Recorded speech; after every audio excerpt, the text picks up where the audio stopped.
Earlier this week, I said, who is sending a message to the Mexican population?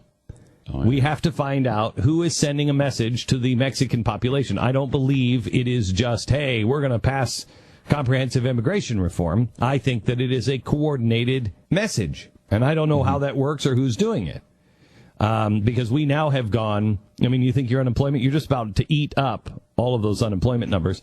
We now have 60,000 children that have come across the border since January. So, you know, a year they have estimated that we would have about 5,000 children coming by themselves across the border. We have 60,000 since January. Estimated by the end of the year, we'll have 120,000 children coming across this border, and it is causing a humanitarian crisis, which you never want to waste a good crisis, and especially if you can make a humanitarian crisis in the deserts sometime this summer when we're going to start talking about comprehensive immigration reform. And so I said, you watch, we're going to find out somebody is ginning up the machine. Dayline McAllen. Central Americans say news reports in their countries are now encouraging them to make the journey north to the United States.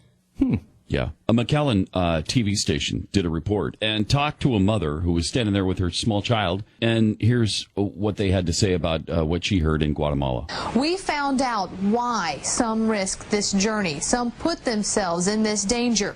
They learned about it on their own television station. On the news.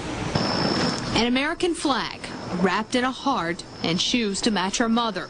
This is how a 6-year-old from Guatemala dresses for success. She wants a U.S. education and a well-respected career. This little girl has a long road ahead. Her name is Delmi Paul. We met her and her mother, Nora Bersan, 3 hours after they crossed the border illegally. They were lost, wandered in circles. They wanted Border Patrol. The mother has no family in the United States. Her only hope to stay here relies on her little girl. They think America's borders are open to all families. News reports in Guatemala said the mothers and small children are getting bus tickets. This mother has a haunting past. She was deported a year ago. Her fear is that deportation will break up her family. It's absolutely astonishing. What? What's astonishing? The news reports in Guatemala, yes, and I assume other countries, yes, are telling their citizens, yes, that America will welcome you and your children with open arms. Right.